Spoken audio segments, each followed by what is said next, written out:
Bonjour à tous et bienvenue pour cette troisième émission d'Impact & Co 10% pour tout changer. Alors je le rappelle, c'est une initiative du Haut Commissariat à l'économie sociale et solidaire en partenariat avec le French Impact et Pro Bono Lab.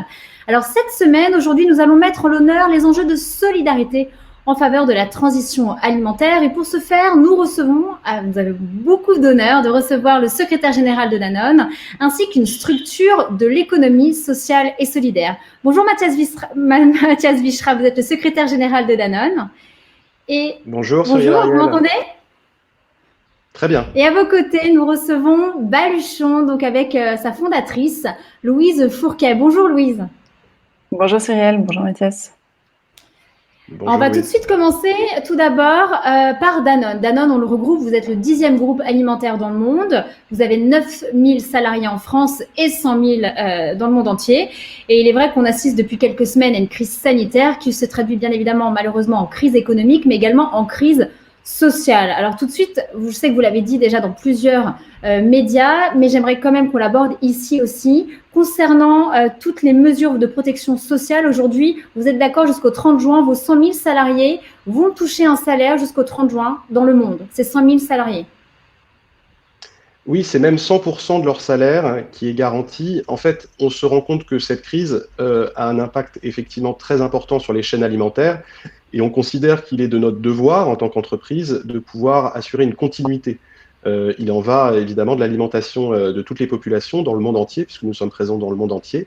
Et pour ce faire, au-delà même des gestes barrières et de la sécurité sanitaire de nos salariés, qui est évidemment l'élément principal, notre priorité, nous avons souhaité aussi avoir des mesures sociales pour faire en sorte que nos salariés puissent être protégés socialement dans cette période. Donc on a garanti 100% du salaire dans le monde entier, quelle que soit l'activité de nos salariés. Il y en a beaucoup qui sont évidemment dans les usines, mais il y en a aussi qui sont en télétravail. On a garanti 100% de salaire. Et on a étendu aussi dans le monde entier la couverture sociale de nos salariés parce qu'on a beaucoup de salariés qui peuvent se retrouver dans des situations difficiles, soit sur le plan médical ou sanitaire. Et donc, on a voulu étendre cela. Et c'est, je pense, le devoir des entreprises en situation de crise de prendre soin de leurs salariés. Alors actuellement, parmi vos 100 000 personnes, il y en a notamment 5 000 qui sont au front chaque jour, c'est ça? Et vous leur garantissez notamment une prime de 1 000 € supplémentaires? Alors en fait, on a en France, on a 9 000 personnes, dont 5 000 qui sont dans les usines. Au niveau mondial, en fait, on a près de 70% à peu près, plus que ça même, de salariés qui sont dans les usines. Et effectivement, pour la France, on a décidé de verser cette prime. Ça nous semble important. Le président de la République parlait des premières lignes sanitaires et des deuxièmes lignes qui faisaient tourner le pays. Ces deuxièmes lignes, ce sont aussi tous les acteurs de la chaîne de l'alimentation. Ça concerne à la fois les agriculteurs alimentaires, dont Danone, mais aussi évidemment les distributeurs. Et évidemment, Danone tient à saluer tous les distributeurs et tout le personnel, les caissières notamment, qui font un travail exceptionnel et formidable pour que l'alimentation dans le pays puisse se poursuivre. Alors on voit bien aujourd'hui, notamment avec cette pandémie mondiale et avec le confinement, aujourd'hui l'approvisionnement alimentaire est au cœur justement de toutes les préoccupations. On voit qu'il y a un bond exceptionnel avec le locavorisme, avec justement ces circuits courts. Il y a un afflux, on voit que parfois, donc c'est Michel Vampouille, je le rappelle, c'est le président de la Fédération des liens, qui constatait que justement il y avait une augmentation de 30 à 40% de clients supplémentaires en faveur justement de tous ces producteurs qui font de la vente directe. Mais malheureusement, il y en a bien évidemment beaucoup qui sont en difficulté.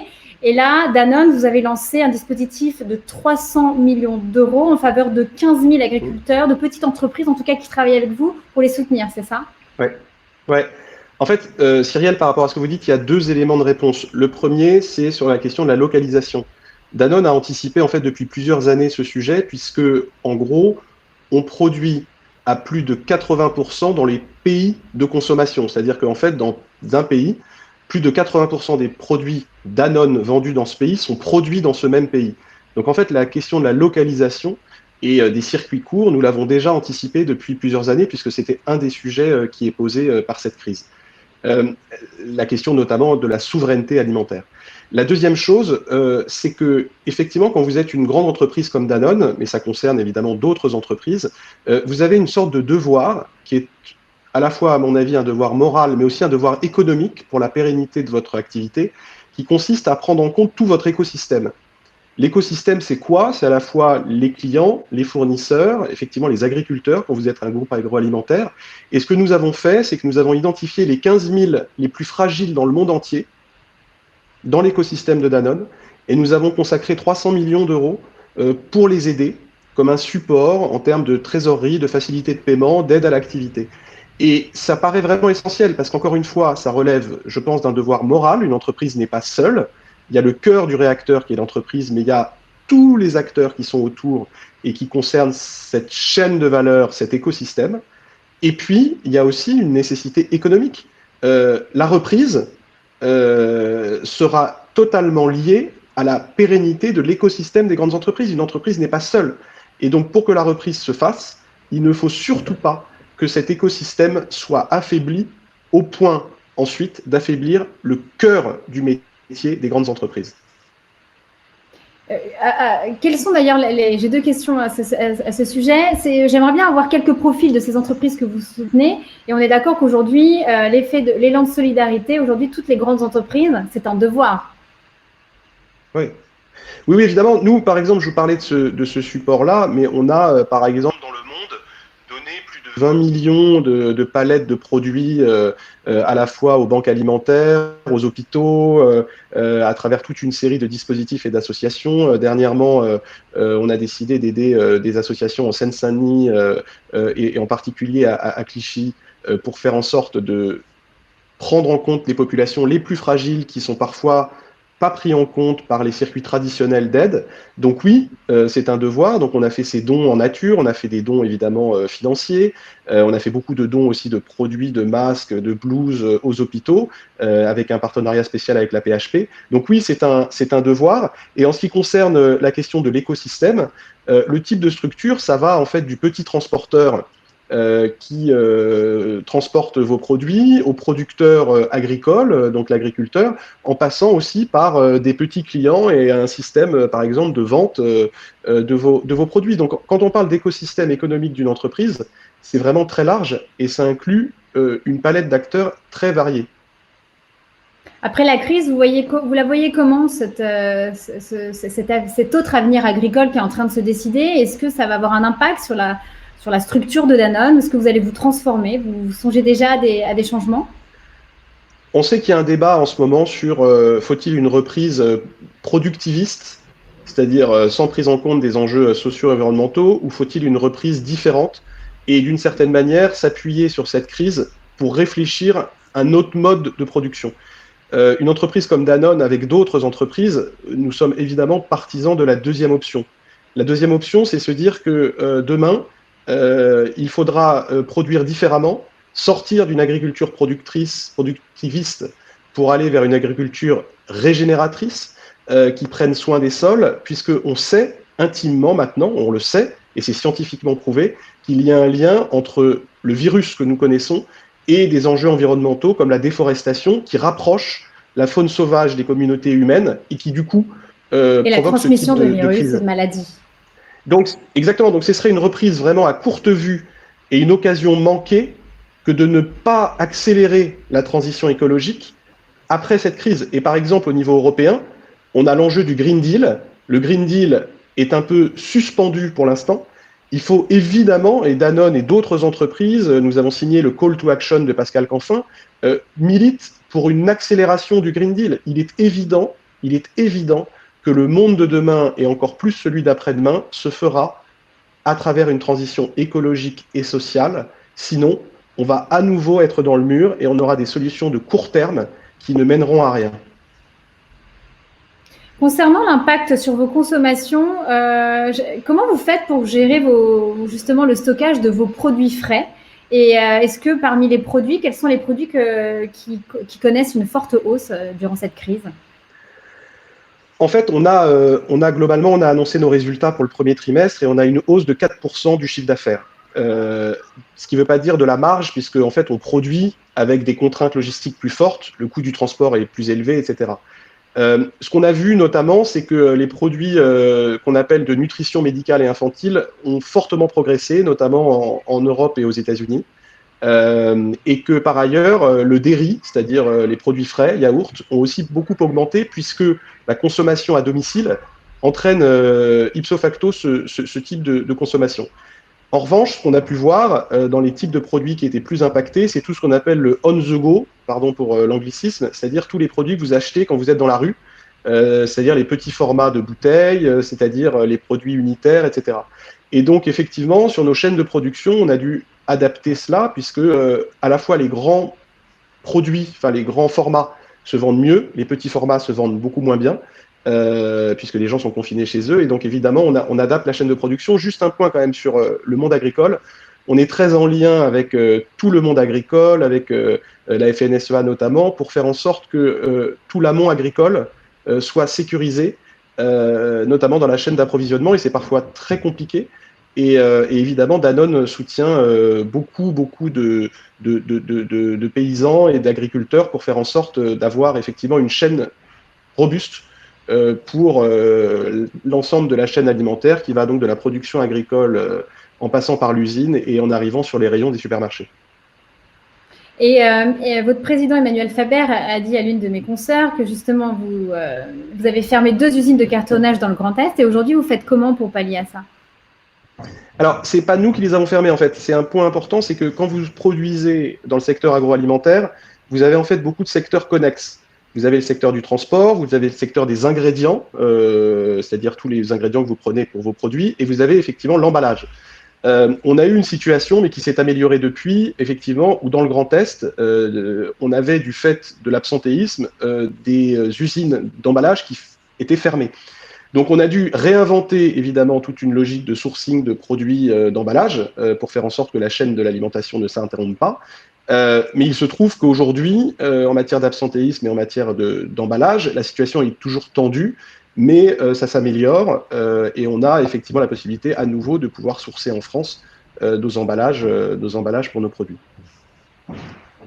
Très bien. Un autre sujet, cette fois-ci, qui me tient à cœur, c'est notamment le mécénat de compétences. Et il semble que depuis quelques jours, depuis notamment le 14 avril, vos salariés, notamment ceux qui sont en télétravail, ont la possibilité de faire donc du mécénat de compétences, notamment avec une structure qui s'appelle Vendredi. Comment ça se passe? Quels sont les types de profils qui s'engagent et ça concerne combien d'entre eux? En fait, pour l'instant, on est à quasiment 300 salariés en France qui sont engagés chez Danone France sur du mécénat de compétences. En fait, on s'adapte vraiment à la demande. Il peut s'agir de demandes de formation ou d'aide à la comptabilité dans des situations extrêmement délicates pour des petites structures. Il peut s'agir de gens en formation qui s'apprêtent à prendre un job et qui ont besoin d'être formés à tel type de compétences en marketing, budgétaire, etc. Et donc, du coup, on a pensé qu'effectivement, une partie de nos salariés qui étaient en télétravail et qui, évidemment, bossent beaucoup, mais ont quand même un peu de temps à consacrer et un temps utile pour les autres. C'est la raison pour laquelle on a fait ce partenariat et effectivement, on a senti un vrai engouement chez nos salariés en France et pour l'instant, on en est à quasiment 300 salariés de Danone qui se consacrent au mécénat de compétences et demain, il y en aura évidemment beaucoup plus. Oui, c'est une question. Peut-être qu'après justement cette crise, vous allez peut-être davantage améliorer, enfin en tout cas développer ce mécénat de compétences au sein de votre groupe peut-être. Ouais, on le fait déjà beaucoup. On le fait beaucoup à l'international, on le fait beaucoup auprès d'ONG, on le fait y compris auprès d'organisations internationales. Mais c'est vrai que cette crise va sans doute avoir des conséquences de long terme, que ce soit d'ailleurs pour le télétravail, mais aussi pour le mécénat de compétences et d'autres types d'actions. Il y a évidemment un côté extrêmement négatif à cette crise, mais il y a aussi une face de la médaille qui peut être positive dans les manières de travailler, dans les manières d'agir. Et donc, on prendra le meilleur de ces nouveaux ways of working que l'on aura au sein de l'entreprise. De manière globale, pour terminer cette première partie, quels sont justement les atouts de cette crise au sein de votre organisation et qu'est-ce que ça va changer de manière plutôt négative? En fait, nous, au niveau de Danone, c'est ce qu'on disait préalablement, on avait anticipé la question de la localisation des chaînes de production. Comme je vous le disais, on produit à 80% ce que l'on vend dans le pays. Donc, en fait, cette proximité et ces circuits courts Nous les avons anticipés et plus des 2/3 du chiffre d'affaires de Danone, par exemple, au niveau mondial, est réalisé par des marques locales. Donc, d'une certaine manière, cette demande de relocalisation, Danone l'a déjà anticipée. Donc, c'est plutôt un point fort à ce niveau-là. Ce que l'on constate aussi, c'est une vraie interdépendance, en réalité, des écosystèmes économiques.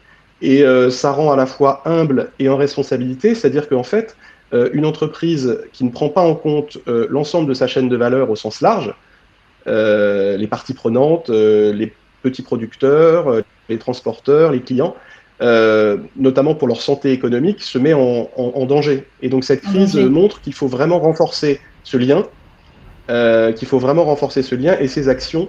Il en va encore une fois d'un impératif moral, mais aussi d'un impératif économique.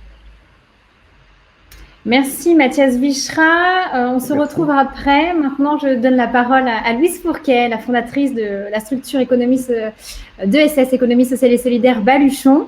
Tout d'abord, Louise, voilà, est-ce que brièvement, vous pouvez nous expliquer un peu votre concept de traiteur avec l'insertion professionnelle et le fait que vous soyez en Seine-Saint-Denis? Comment ça se passe? Oui, alors Baluchon a été créé en fait avec un peu ce que vient de dire Mathias dans ce souci de faire dialoguer des parties prenantes autour d'un objectif commun. Nous, notre point de départ, il est territorial. On est parti de la Seine-Saint-Denis avec l'ambition de contribuer à la transformation de territoires périphériques en territoires d'avenir. La Seine-Saint-Denis, tout le monde le sait, c'est un des départements les plus sinistrés en termes économiques et sociaux en France. Et on a choisi, pour s'adresser à ces besoins-là de populations très particuliers, on a choisi l'alimentation responsable.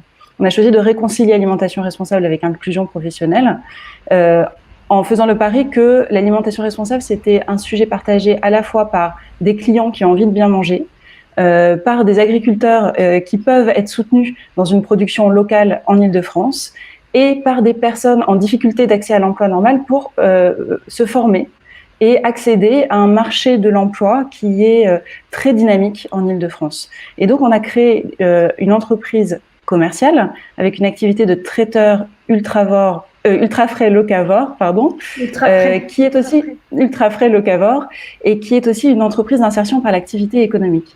Concrètement, on emploie des personnes qui sont en difficulté d'accès à l'emploi pour tout un tas de raisons. On les forme au métier de la restauration et de la logistique alimentaire urbaine pendant 6 à 24 mois. Et on les accompagne pendant tout le temps de leur parcours chez nous, avec un accompagnement social, un accompagnement professionnel, à trouver un emploi durable à la sortie. Ça fonctionne très très bien.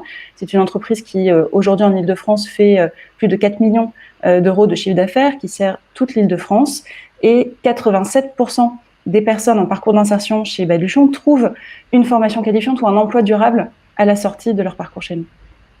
Quels sont les profils justement de vos clients?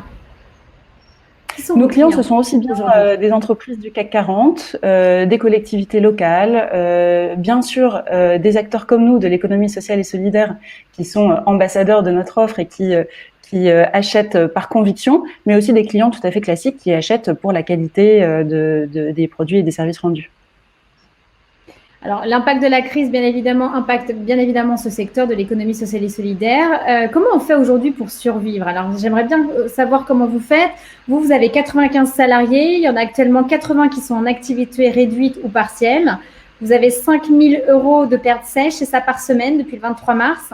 Expliquez-nous aujourd'hui, vous faites appel à quel fonds? Comment vous faites pour survivre?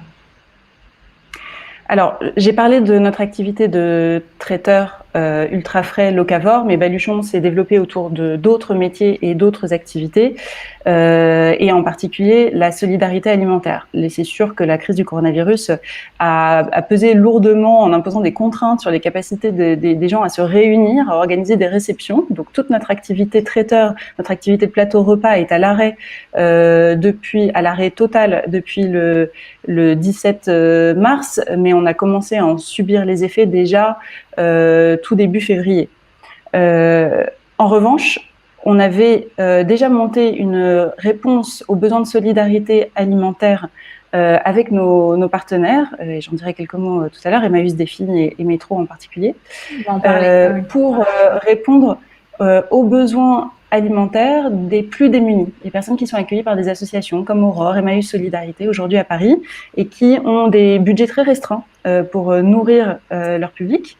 Et on a monté depuis 2 ans maintenant un système anti-gaspi, de collecte d'invendus de la grande distribution, de transformation de ces invendus, en particulier des produits frais carnés. Vous avez aujourd'hui dans les entrepôts métro des tonnes de viande qui ne sont pas données aux associations caritatives classiques, faute de capacité à les transformer. Quand vous recevez des trains d'entrecôtes entiers ou des palettes de magrets de canard crus, il faut être en capacité de les collecter, de les cuisiner et de les redistribuer dans les 2 jours aux personnes qui en ont réellement besoin. Ça n'est pas le métier des banques alimentaires, mais c'est notre métier de restaurateur et c'est en partie le métier d'Emmaüs sur la logistique.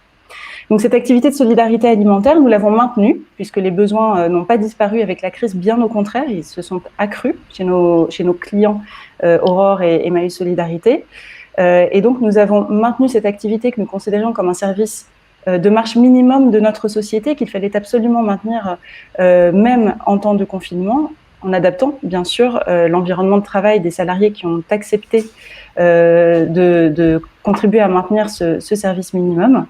Et avec un très bel élan de solidarité, puisqu'on a eu aussi bien des commerciaux et des directeurs qui sont venus prêter main forte en cuisine pour assurer ce service de solidarité alimentaire. Donc ce service-là a été maintenu, il a même augmenté, puisque les besoins ont augmenté. Et nous avons monté en parallèle, à la demande de la Fondation France, un nouveau produit de panier repas individuel à destination de l'Armée du Salut en Seine-Saint-Denis, dans le cadre d'une réponse coordonnée montée en 2 jours avec d'autres traitants solidaires. Aujourd'hui, Baluchon produit 800 repas. Voilà, nous produisons 800 repas par jour à destination des plus démunis, qui sont laissés de toute façon sur le carreau par cette crise et dont les besoins alimentaires se maintiennent. Comment vous faites aujourd'hui pour accompagner vos salariés qui sont en parcours d'insertion à distance? Vous faites de la formation en ligne, c'est ça? Oui, c'est vrai que le risque de l'arrêt d'activité et de l'activité réduite, même si les personnes en parcours d'insertion chez nous sont souvent à des niveaux de rémunération au SMIC, donc qui sont indemnisés à 100% par le dispositif d'activité réduite, le risque, c'est quand même la rupture d'accompagnement et de parcours d'insertion, et donc des risques sociaux accrus dans cette période. Et on a pu organiser un accompagnement à distance, parfois physique dans certaines situations de crise, en mettant notamment à disposition notre auberge de jeunesse, qui est aussi une entreprise d'insertion à Montreuil, la maison Montreux, pour certains de nos salariés qui ont eu des besoins de mise en quarantaine ou d'isolement. Le partage de bonnes pratiques sur l'accompagnement social à distance entre structures d'insertion de Seine-Saint-Denis et d'Île-de-France a été très utile pour définir des outils, de la méthodologie et des contenus de formation à distance. Actuellement, pour assurer votre pérennité, on va dire que les enjeux de coalition sont nécessaires parce que Baluchon aujourd'hui ne fait pas cavalier seul apparemment. Vous faites il y a des dons d'invendus par métro, 10 pas à Carrefour, vous cuisinez, vous, chez Baluchon, et vous faites la collecte et la livraison par Emmaüs Défi, c'est ça? Il y a vraiment ce conglomérat de partenariats pour assurer la pérennité et continuer votre activité. La coalition, la coopération, c'est au cœur de l'ADN de Baluchon depuis le départ. Notre objectif, c'est vraiment de créer des entreprises performantes économiquement et socialement qui se placent au carrefour des intérêts de différentes parties prenantes. Et donc, on a inscrit ce dialogue de différents intérêts concordants dans notre ADN, dans notre chaîne opérationnelle. Et aujourd'hui, effectivement, cette coalition, elle s'exprime par un partenariat opérationnel avec Métro, avec Emmaüs et avec nos clients Aurore et Emmaüs Solidarité, mais aussi par de la solidarité avec nos collègues restaurateurs solidaires en Seine-Saint-Denis qui nous ont fait des prêts de masques quand nos stocks venaient à manquer en attendant les livraisons de nos stocks commandés, par du partage d'expérience avec nos collègues entreprises insertion, par des financements aussi privés qui ont été débloqués en urgence par des financeurs qui sont aussi des partenaires et avec qui on conçoit ensemble des programmes. Et en particulier, la Fondation Daniel et Nina Carasso nous a soutenus avec un dispositif mobilisé en 48 heures pour nous permettre de faire face au maintien d'activité, qui est un service minimum et une obligation morale, mais qui ne couvre pas l'ensemble des besoins économiques liés à ce maintien d'activité. Et en sortie de crise, vous allez faire appel à qui? Comment on peut vous aider? Alors, en sortie de crise, il va y avoir des mécanismes de soutien public et privé qui sont déjà annoncés par le gouvernement, par les hauts commissariats à l'inclusion, à l'économie sociale et solidaire. La région Île-de-France a lancé un PM-up spécial coronavirus, un plan de soutien aux entreprises justement pour travailler sur le redémarrage et la reprise d'activité. Et puis, comme toujours, parce que c'est notre histoire et c'est notre conviction, on va compter sur notre capacité d'innovation, de rebond, à trouver des solutions et des produits qui vont être adaptés aux nouveaux besoins liés à la reprise. Et on a bien compris que notre chiffre d'affaires traiteur événementiel qui se réalise habituellement, principalement entre mars et fin juin, on allait faire une croix dessus pour 2020. Donc voilà, on est sur 2 millions d'euros de manque à gagner cette année. Eh bien, il va falloir qu'on essaie de le rattraper par des nouvelles activités, des nouveaux produits-services. On a compris que le déconfinement allait être progressif, qu'il allait avoir peut-être des restaurants d'entreprise qui n'allaient pas rouvrir tout de suite, des chantiers qui vont reprendre rapidement, et donc des nouveaux produits, des nouveaux paniers repas, des nouvelles solutions de restauration pour les travailleurs qui vont reprendre le chemin du bureau ou du chantier à imaginer et qu'on pourra mettre en place très très rapidement, à la fois pour répondre à un besoin du marché et puis pour nous permettre de reprendre pied dans nos ambitions économiques.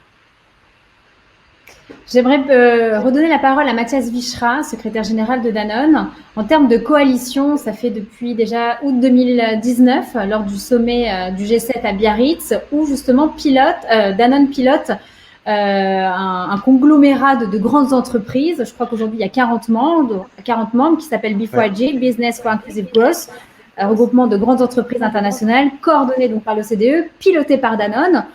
Aujourd'hui, où en est cette coalition pour justement répondre à cette crise? Que fait-elle pour lutter contre les inégalités actuellement? Vous demandiez, Cyrielle, comment pourra être la reprise. Pour moi, la reprise, pas pour Danone, la reprise sera forcément collective. Les solutions individuelles ne marcheront pas et il faut effectivement penser l'avenir sous le mode collectif, sous le mode de la coalition. Et les coalitions sont des coalitions d'acteurs très différents qui peuvent allier des ONG, des entreprises, des États, des philanthropes. Et c'est ce qu'on a fait avec Business for Inclusive Growth, qui a été lancé au G7 de Biarritz sous présidence française en août dernier. Et cette coalition rassemble 40 entreprises de taille souvent mondiale avec l'OCDE. Et cette coalition a un intérêt, c'est qu'effectivement, elle cible la question de la lutte contre les inégalités en mêlant intervention publique et intervention privée. Et dans le cadre de cette crise, nous avons réuni tous les B4IG et nous allons mettre ensemble à l'échelle des projets communs qui vont, par exemple, du développement de la télémédecine dans certaines zones géographiques au développement d'une plateforme grâce à Accenture qui permet de mettre en contact les gens en chômage partiel avec les besoins des entreprises. Et donc, effectivement, dans une période comme celle-ci, une coalition comme Business for Inclusive Growth a vraiment un poids important. Tous les collectifs d'entreprises et le collectif français d'entreprises aussi dans lequel nous sommes a un rôle important à jouer. Et encore une fois, l'avenir se jouera sur le mode collectif. Si je peux me permettre juste une remarque par rapport à ce que disait Louise, je trouve que ce qu'elle fait et ce que Baluchon fait en Seine-Saint-Denis est vraiment remarquable. C'est un département que je connais bien pour y avoir été sous-préfet il y a maintenant plus de 10 ans. Et je pense que ce que disait Louise est vraiment très important, au-delà des circuits traditionnels de distribution alimentaire et au-delà des circuits traditionnels d'aide sociale. Ce que vous faites vraiment dans une maille fine pour aller à la rencontre des publics qui ne sont pas pris en charge, qui ne sont pas suffisamment pris en compte par les dispositifs traditionnels, c'est vraiment remarquable. Donc, félicitations pour ça. Et vous allez peut-être travailler ensemble d'ailleurs, Danone et Baluchon. Et effectivement, pour évoquer les coulisses, notamment dans la période, effectivement, nous avons échangé avec Louise avant cette émission pour pouvoir voir ce que nous pouvions faire ensemble, puisque c'est effectivement une mission d'intérêt général essentielle que Baluchon poursuit. Et pour terminer, une dernière question pour vous, Mathias Wichra, concernant justement cette collectivité. Emmanuel Faber disait au micro d'un de mes confrères qu'il serait prêt à travailler avec des concurrents. Vous en êtes où aujourd'hui, actuellement? Dans notre coalition Business for Inclusive Growth, par exemple, on a pas mal de concurrents à nous qui bossent avec nous. C'est le cas aussi d'une autre coalition qu'on a lancée sur la perte de biodiversité végétale, One Planet Business for Biodiversity, où on bosse avec Mars, Nestlé, Unilever. Demain, en situation de crise, il faut aller au-delà des règles strictes de concurrence, par exemple au niveau européen, et se dire que des concurrents peuvent aussi, quand il s'agit d'une mission d'intérêt commun, avoir des partenariats. Et aller dans des logiques de partenariat, si par exemple une chaîne alimentaire d'un groupe est mise à mal et qu'il a du mal à se fournir certains ingrédients, pourquoi ne pas envisager, et en période de crise seulement, d'avoir des dispositifs qui permettent d'aller se sourcer et d'avoir l'aide d'un concurrent. Il faut savoir que les logiques de concurrence, en fait, sont situationnelles. En période normale, il est évident que chacun est dans une logique de compétition. Dans des périodes comme celle-ci, il faudrait pouvoir assouplir, notamment encore une fois au niveau européen, les règles de concurrence pour faire en sorte que les entreprises puissent, de manière commune, agir pour le bien commun. Et justement, on en est où au niveau des discussions européennes actuellement sur ce sujet ? Ce sont des discussions que l'on a avec d'autres entreprises, avec notamment le commissaire Thierry Breton, avec lequel nous sommes en dialogue avec plusieurs autres entreprises de l'agroalimentaire pour faire en sorte qu'il puisse y avoir une évolution de certaines règles de concurrence. Et il y a un accueil vraiment très positif de la part de la Commission européenne là-dessus. Ce qu'il faut juste, c'est pouvoir cibler exactement ce dont il s'agit et pouvoir agir vite, parce qu'en situation de crise, la célérité est clé. Vous avez bon espoir pour que ça se décante d'ici quelques mois ? Oui. Enfin, on verra l'état des discussions dont je ne peux pas faire part de manière totalement transparente. Mais oui, on a bon espoir que ça puisse avancer. Eh bien, une dernière question, et je commence par vous, Mathias Wichra. Cette fois-ci, je ne m'adresse pas aux dirigeants, mais je m'adresse aux citoyens que vous êtes, aux pères de famille que vous êtes. Personnellement, ça vous a touché comment et vous la voyez comment, cette crise, enfin, surtout l'après ? D'un point de vue personnel, c'est sûr que les logiques de télétravail, de gestion de situations de crise au niveau international mettent à rude épreuve notamment les conditions de travail, la fatigue, etc. Après, quand on voit à quel point les premières lignes, notamment médicales et hospitalières, sont totalement engagées, il est impossible d'avoir la moindre... d'essayer de se faire plaindre de quoi que ce soit, puisque c'est quand même des conditions qui sont privilégiées par rapport à toute une série de salariés qui sont vraiment en première ligne et qui, grâce à leurs efforts, le pays peut continuer à fonctionner. Après, sur la manière dont on peut voir les choses, on s'est rendu compte de l'importance, même à distance, du lien social. Par exemple, avec mes équipes, j'essaie d'avoir des interactions, pas seulement collectives lors de calls, mais aussi de manière individuelle pour savoir comment les gens vont. Et on voit qu'on redouble d'attention.